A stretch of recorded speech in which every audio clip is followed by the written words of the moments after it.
We spend roughly 1/3 of our lives sleeping, but most people have no idea why. And at this point, saying I'm tired is a normal part of our conversations as much as statements as hi and how are you doing.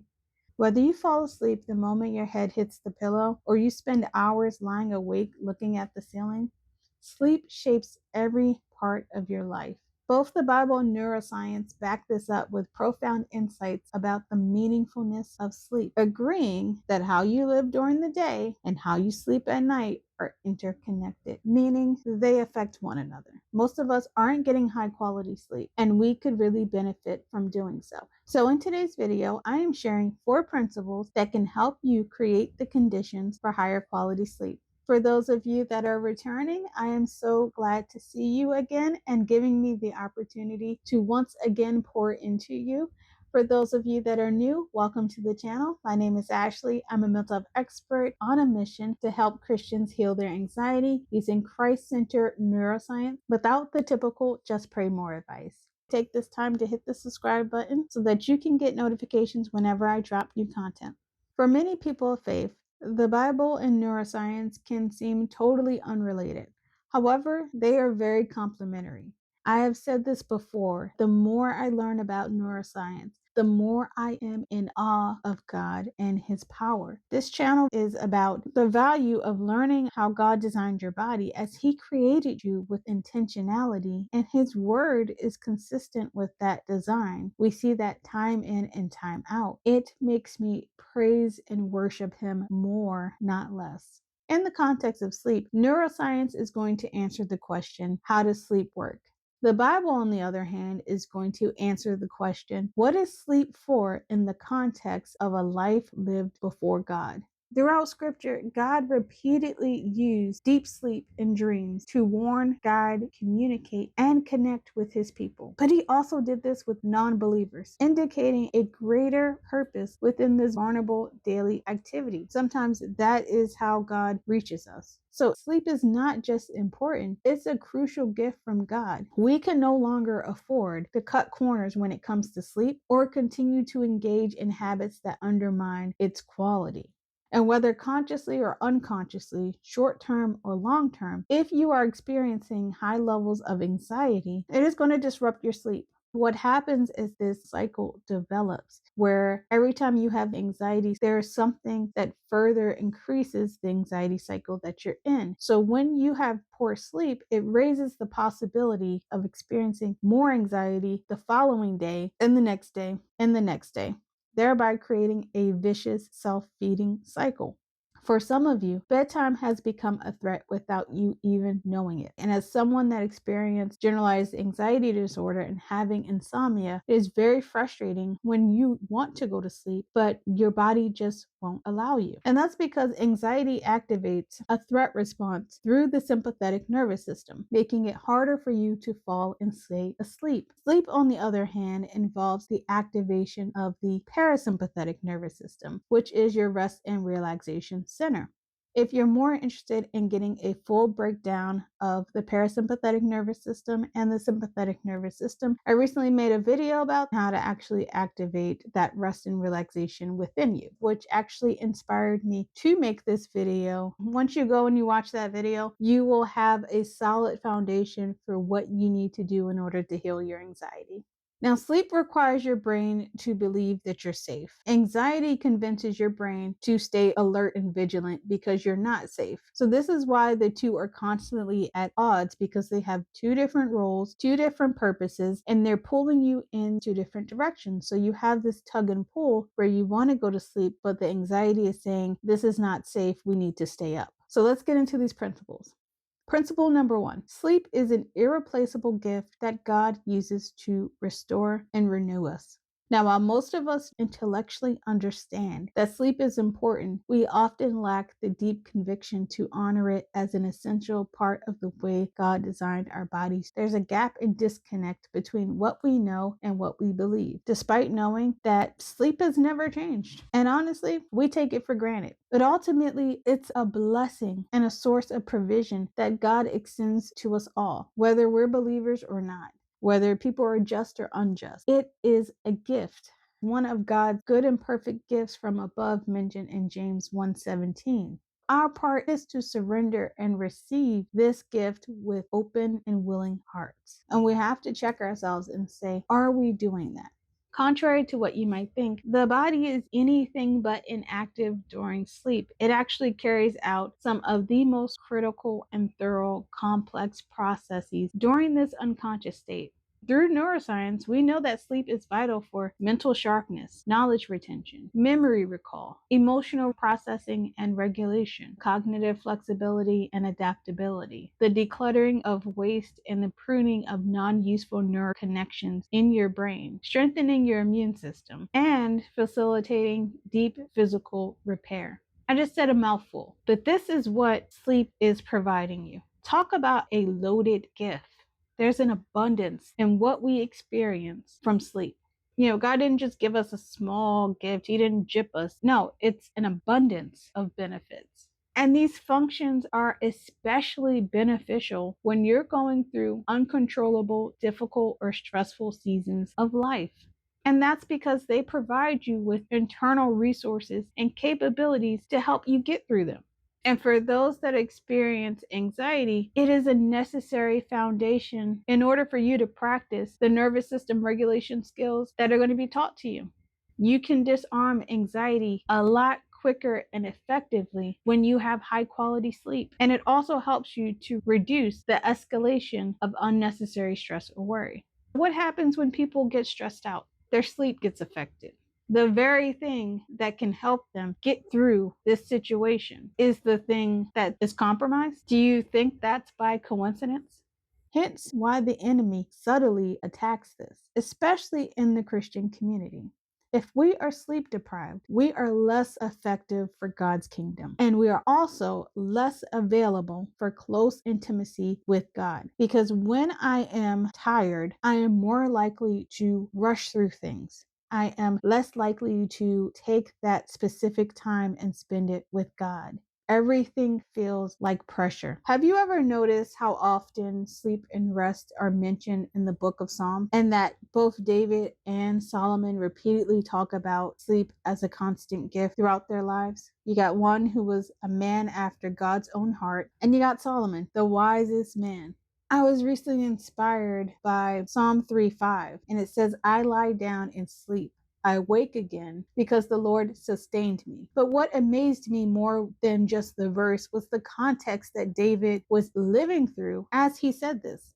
He was literally fleeing from Jerusalem to escape his own son turning on him. And he says, I lie down and sleep. I wake again because the Lord sustained me. So when you don't have peaceful sleep, it makes it a lot harder to acknowledge the blessing of that morning or the positive effects of having such sleep. You see, sleep equips us to face the next day. David understood that while he was sleeping, there would be divine protection. He knew God would not remove the gift from him. Instead, God would provide that relief. If you're having sleep problems, I highly encourage you to read the book of Psalm and keep reading it until you see some change. And there are also plenty of Psalm-based sleep meditations right here on this platform. Just put it in the search bar. They are really great because they help calm the body and they activate parasympathetic activity. Sometimes you'll just have people reading the verses, but other times you will have soothing music in the background, and that is just going to further support your body and enhance parasympathetic activity. It's going to help you to relax more. So go ahead and try that and see if it helps. Now, embracing this principle alone may not fully resolve your sleep problems or insomnia. I totally understand that. But what it does is point us in the right direction. And it gives us a heart posture of gratitude and deeper recognition of God's position in our lives. Basically, it helps us to remember our need for God in everything, including our relationship with sleep. Now, I'm not saying if you have insomnia or sleep problems that you're a bad Christian, but it can make you a very ineffective one. I want you to think about it like this. How can we experience the healing God intends if we fail to steward the gift of sleep? And this takes me to the next principle. Principle number 2. If you're going to sacrifice anything, please don't let it be sleep. This one hits so close to home for me because it's the one that I struggle with the most. And honestly, like many people, I often fall into the bad habit and fallacy of believing that whatever I'm doing in the moment is more important than going to bed. I'm a person that likes to see things finished. And that includes any problems that I have, any worries that I have, any loose ends. I want to get them resolved right away. Whether it's finishing one more task, watching one more episode or video, scrolling through my phone, researching on Google. Basically, you're trying to squeeze a little more productivity out of the day, like as if what already was provided isn't enough, as if this one more thing will actually solve my problems and worry. And it never does. And underneath this sacrificing of sleep is likely an assertion of control, allowing our own will and effort to determine when we sleep instead of respecting the rhythms God designed for our bodies to follow. I was really convicted of this when I came across Psalm 127, verse 2. And it says, "It is in vain that you rise up early and go late to rest, eating the bread of the anxious toil, for he gives to his beloved sleep." Oh my gosh. Let me just pause right there because this has been me. Waking up early to be productive, going to bed late to be productive, really just signs of anxiousness. Sleep is not a switch off from productivity, it is a main ingredient of productivity. I'm learning that whatever it is will be there tomorrow. If it isn't, then guess what? God is. And that is what matters. Plus, sacrificing sleep has never actually decreased or solved anxious related delay. If anything, it led to more procrastination. So then I had to ask myself, like, what was the point of doing this then? Like, why was I sacrificing my sleep if I was just going to find myself at the same results anyway? This may not affect you now, and you can recover some lost sleep, but repeatedly doing this will automatically lower your sleep quality because sleep isn't something we can continually borrow against without consequences. Eventually, the debt catches up with us, and it does so in every part of our lives, directly attacking our capability. We become compromised. Now let's go to principle 3. Prioritize behaviors that adequately meet your physical and health needs and challenge the ones that don't. This is also one that convicts me a lot. This principle is so crucial, especially during stressful and difficult seasons of our lives. Do you all remember Elijah when he was afraid and running for his life? He was ready to give up and he prayed, "I have had enough, Lord. Take my life." But then he laid under a bush and fell asleep. That was what he needed before he could continue the mission God designated for him. God did not chastise him for going to sleep. Instead, he sent an angel to wake him up and meet his physical needs through nourishing food before beginning the rest of his journey. I want you to consider today, what would you be able to say to God if he asked you how you cared for the bodily temple he gave you? Not what you're going to do in the future, not what you did in the past. What are you doing today?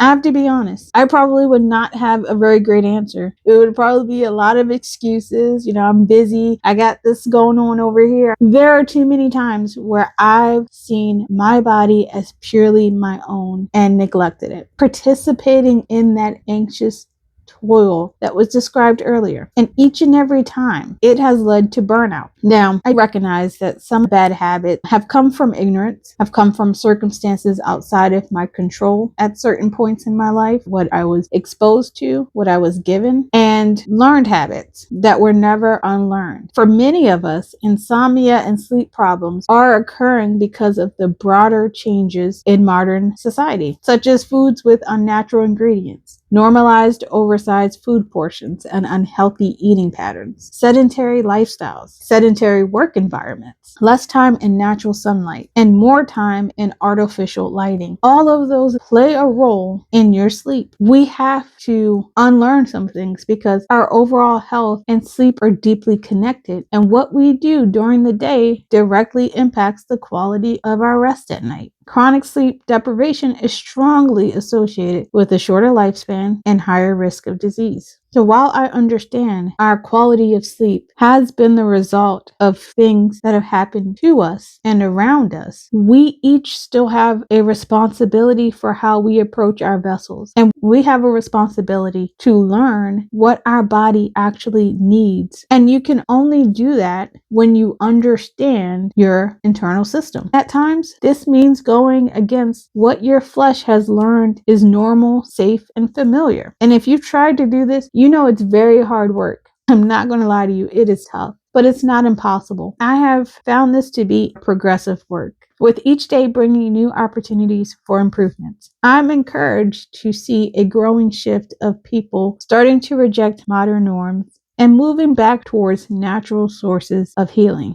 All right, last principle. Principle number 4. Sleep is an act of worship. I say this because sleep requires full vulnerability. With some level of trust and faith, whether you believe in God or not, you are at least having trust and faith that your body will do what it's supposed to do with the expectation of waking up in the next morning. But for believers, when we willingly do it, despite our struggles, we are humbling ourselves. We're trusting that God is who He said He is. It goes with that perfect peace that passes all understanding. There are some things that we should lose sleep about, and yet we don't. Sleep is a daily reminder that God's faithfulness and love for us is not reserved for only when we're working and when we're productive. He loves us when we are absolutely useless to Him. It reinforces that we can't do anything to earn our salvation or His goodness. We don't do anything to earn His gifts. It's also acknowledgement that so many things are outside of our control. It's the ultimate surrender of human control. Psalm chapter 4 verse 8 says, "In peace I will both lie down and sleep. For you alone, O Lord, make me dwell in safety." David isn't trying to save himself in this passage. He's not trying to save himself through anxiety and worrying. Instead, he is acknowledging the only one who can provide him with real safety and security. Human safety is variable, but God's safety is constant.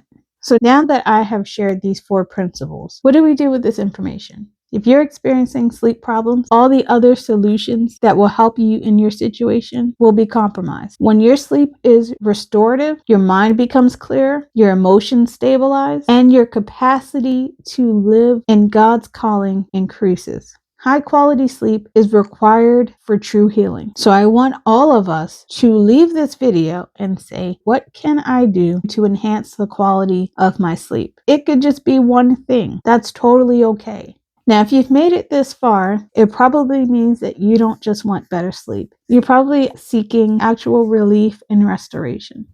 Maybe you're realizing this isn't just about being tired. It's about feeling depleted, overwhelmed, or disconnected from the rest and peace you were created for. See, this conversation isn't just about sleep. It's about something deeper. How you live, how you carry stress, how you relate to your body, and even how you experience God in the midst of your daily life. That's exactly why I created an opportunity to expand these principles and heal anxiety through the combination of biblical truth and neuroscience that addresses the nervous system. It is meant to close that gap.